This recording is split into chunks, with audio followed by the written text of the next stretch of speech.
Install Android 13 on Mi A2 Lite via AOSP ROM.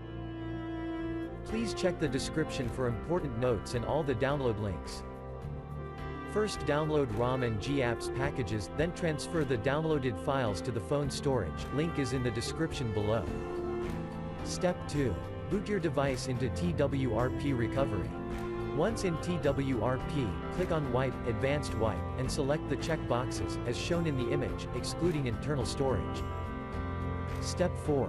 Swipe the button to wipe the device. Step 5.